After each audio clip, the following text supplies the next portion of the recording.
रागिनी जी, मैं आपके पास आती हूँ। देश के सर्वोच्च न्यायालय के न्यायाधीश से डर था कि ये रहेंगे तो पारदर्शी होगा, अच्छा, इसलिए आप उसको गिरवी रखना चाहते हैं। तो इसीलिए समाजवादी पार्टी कह रही है कि आप अपने ऊपर झंडा लगा ले देश का निर्वाचन आयोग बीजेपी के। ठीक है रागिनी जी, आज सवाल यह है कि क्या जानबूझकर, क्योंकि अभी तक राहुल गांधी हो या अन्य विपक्षी पार्टियां हों, वो धर्म के ही आधार पर कि मुस्लिमों के वोट काटे जा रहे हैं, क्योंकि अब ये कहा जाता है कि इंडिया गठबंधन शुरू ही 19% से करता है, 17, 18, 19% जितने भी मुस्लिम वोटर हैं उत्तर प्रदेश में। इस वजह से क्या जातियों का एंगल लाया जा रहा है? क्योंकि अभी तक अगर आप देखिए तो पिछले दोनों चुनाव में कोयरी, सैनी, केवट, निषाद, ज्यादा वोट उन्होंने बीजेपी को ही दिया है, तो अपने ही वोटर को वो क्यों काटेंगे? अच्छा सवाल है अंजना जी। तो मैं अपनी बात ये कहकर शुरू करती हूं कि वो वोट चोरी को हथकंडा बनाने लगे हैं, साम दाम दंड भेद से चुनाव हथियाने लगे हैं, और जब खिसकने लगी है सियासत की कुर्सी, एसआईआर से दलित, पिछड़ों, शोषितों, वंचितों, अल्पसंख्यकों के नाम कटवाने लगे हैं। तो देखिए, जिस तरह से डूबते को तिनके का सहारा होता है, वैसे राज्यों में हारती हुई भारतीय जनता पार्टी को चुनाव आयोग का, एसआईआर का, वोट चोरी का और वोटर लिस्ट कैप्चरिंग का सहारा होता है। आपका सवाल बहुत अच्छा था, इसलिए वहीं से शुरू करती हूँ। आपने तमाम जातियों के नाम गिनवाए और फिर आपने परसेंटेज, प्रतिशत दिखाई कि किसने कितना वोट किया था पिछले विधानसभा चुनाव में और पिछले लोकसभा चुनाव में उत्तर प्रदेश में।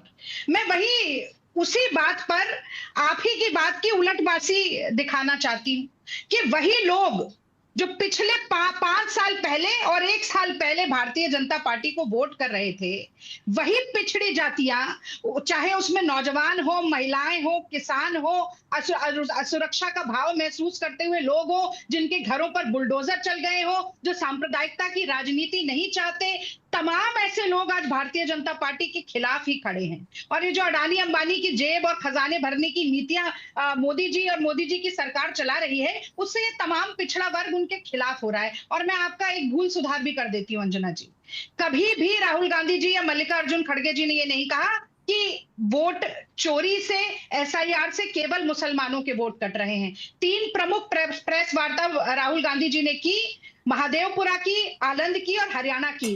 तीनों में उन्होंने कहा कि ज्यादातर जो पिछड़े हैं, दलित हैं, वंचित हैं, शोषित हैं और महिलाओं के खास तौर से वोट कट रहे हैं, क्योंकि यही वर्ग है जो ज्यादातर अपना कागज दिखाने के लिए सक्षम नहीं हो पाते, जो एक जगह से दूसरी जगह पलायन करते हैं नौकरी की तलाश में, क्योंकि भारतीय जनता पार्टी की राज्य सरकारें इनको नौकरी नहीं दे पाती। एक छोटा सा उदाहरण मैं आपको देती हूँ। विपिन यादव, क्योंकि प्रेम शुक्ला जी ने कहा कि अरे बीएलओ तो यादव है, और आप कह रहे हैं कि यादव ही जाकर पिछड़ों के नाम काटने का काम कर रहा है। गोंडा का विपिन यादव जहर खा के आत्महत्या कर लेता है, उसका साला आकर ये बात बताता है, सार्वजनिक करता है कि विपिन यादव पर प्रेशर बनाया जा रहा था कि पिछड़ों के वोट काटने, उसने तंग आकर आत्महत्या कर ली। 7 राज्यों में 41 बीएलओ मर चुके हैं, मार दिए गए हैं, आत्महत्या कर ली है। केवल उत्तर प्रदेश में 14 बीएलए अपनी जान गंवा चुके हैं।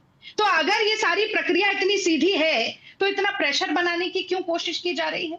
और वाजिब सवाल पूछा है फॉर्म 7 को लेकर। अगर ड्राफ्ट एसआईआर से पहले 49,399 नाम फॉर्म 7 के जरिए काटे जाते हैं और एसआईआर के बाद अज्ञात लोगों के द्वारा 1,28,659 नाम कट जाते हैं, ये इलेक्शन कमीशन है या इलेक्शन ओमिशन है?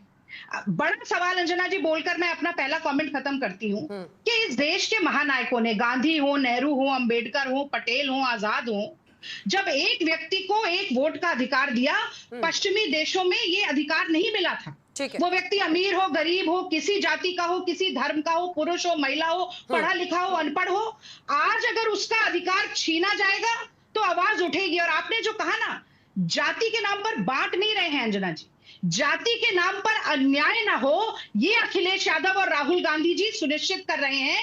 जाति के आधार पर किसी व्यक्ति का वोट ना कटे, ये राहुल गांधी सुनिश्चित कर रहे हैं। जातिगत जनगणना की बात हाथ में संविधान लेकर राहुल गांधी जी ने इसीलिए की थी कि वो जातियां जिनको उनकी संख्या के हिसाब से अधिकार नहीं मिला, उनको अधिकारों से वंचित न रखा जाए। महात्मा गांधी के दिखाए हुए रास्ते पर चलकर। अब मलूक नागर जी, एक कमेंट जल्दी से आपसे। हालांकि कांग्रेस पार्टी ने, मैं भूल सुधार नहीं कहूंगी इसको, मैं बस ऐड करूंगी इंफॉर्मेशन कि कांग्रेस पार्टी ने अनेकों प्रेस कॉन्फ्रेंसेस में कहा है कि मुस्लिम पॉकेट्स की अनदेखी हो रही है और बाकायदा ऑफिशियल प्रेस कॉन्फ्रेंस में कहा गया कि मुस्लिम और दलित वोट्स को जानबूझकर काटा जा रहा है। हाँ, तो मैंने वही कहा कि मुस्लिम और दलित वोट्स को काटा जा रहा है। अब सवाल यह है कि मलूक जी, उत्तर प्रदेश में गाज देखी थी एनडीए ने जब ये बात आग की तरह फैली कि भाई संविधान बदल देंगे, पिछड़े विरोधी हैं, आरक्षण खत्म कर देंगे 2024 के लोकसभा चुनाव के पहले। अब अगर एसआईआर में साफ साफ कहा जाता है कि मुस्लिम और ये जो अति पिछड़े हैं उनका वोट काटे, ये आपके लिए बहुत बड़ा चैलेंज बनने वाला है मलूक जी। अंजना जी, इस देश के राष्ट्रपति महामहिम दलित है, इस देश के प्रधानमंत्री पिछड़े हैं, इस देश के सबसे बड़े सूबे में एक हैसियत रखने वाले चौधरी चरण सिंह जी के पोते और आरएलडी के अध्यक्ष जयंत जी पिछड़े हैं, उप मुख्यमंत्री उत्तर प्रदेश का पिछड़ा है, मैं मलूक नागर भी पिछड़ा हूं।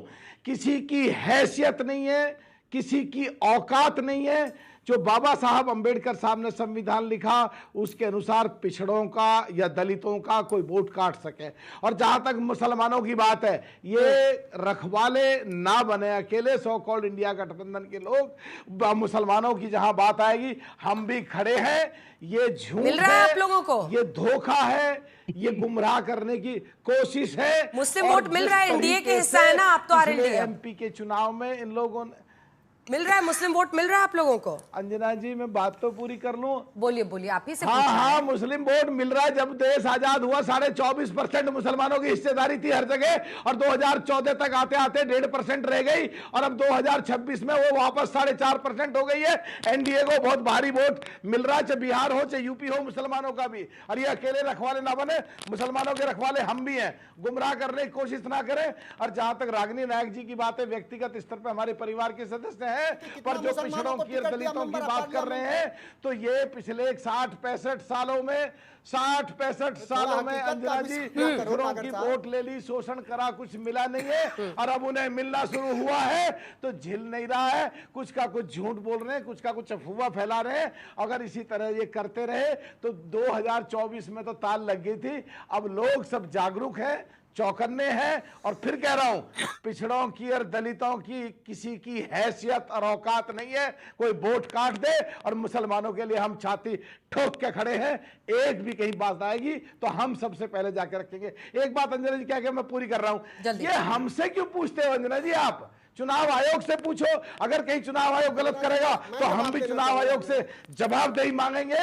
बट हम तो केवल इसलिए यहाँ के टेलीविजन पर जवाब देते हैं कि हमारी पार्टियों को, हमारे अध्यक्षों को, हमारे एनडीए को या हमारे पार्टी के नेताओं को अगर ये कुछ कहते हैं एनडीए के नेताओं को, इसलिए मजबूरी होती है जवाब देना।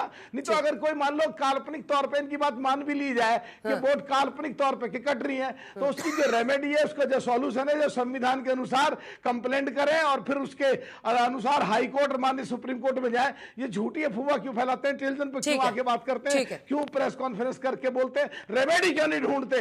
लोग इनसे पूछ रहे हैं इनके ये पिछड़े दलितों के बारे में गुमराह कर रहे हैं। जी हो गया, मैं आ रही हूं। मनोज काका जी, क्या 2024 में संविधान के मुद्दे पर जो भ्रम फैलाया गया कि संविधान बदल दिया जाएगा, क्योंकि अब तो 1 साल 1.5 साल हो गए हैं, संविधान तो बदला नहीं है, आपके नेता सब कह रहे थे कि संविधान बदल दिया जाएगा, आरक्षण खत्म कर दिया जाएगा, वहां से उठाते हुए मेरा प्रश्न आपसे यह है कि क्या अब समाजवादी पार्टी प्लस को यह लगता है कि जाति के आधार पर अगर हम चुनाव को ले आए तो हमको जीत मिलेगी? क्योंकि आपको सफलता मिली 24 के लोकसभा में, समाजवादी पार्टी ने जबरदस्त प्रदर्शन किया। ऐसे में सुनिए ना, बात यही नहीं रुक रही है। अब योगी आदित्यनाथ को अखिलेश जी बाबा कहते थे अब तक कि बाबा ये कर रहे हैं या योगी जी ये कर रहे हैं, अब उनका पूरा नाम बता रहे हैं। तो मामला क्या जाति तक पहुंच रही है? अजय कुमार बिष्ट बोलकर क्या जानबूझकर जाति बताने की कोशिश है? सीधा प्रश्न है, दोनों पर जवाब दीजिएगा मनोज जी। नहीं, आपके दोनों प्रश्नों का जवाब यह है कि वो जो बात है ना कि तू इधर उधर की ना बात कर, ये बता कि कारवा क्यों लूटा। मुझे रहजनों से गिला नहीं, तेरी रहबरी का सवाल है। राष्ट्रीय अध्यक्ष जी इस समय योगी आदित्यनाथ जी का नाम इसलिए ले रहे हैं अजय सिंह बिष्ट कि अब उनको मुख्यमंत्री होने से ज्यादा उनको गरूर है कि वो क्षत्रिय हैं, ठाकुर है, क्योंकि वो अपने जाति गिरोह के, स्वजातियों के, गुंडों के, स्वजाति लोगों का हर उत्तर प्रदेश के मुख्यालय से लेके और तहसील में चयन करते हैं, तो इसलिए वो अपने जाति के ही संरक्षक दिखते हैं, इसलिए हम उन लोग आजकल उनको अजय सिंह बिष्ट कह रहे हैं।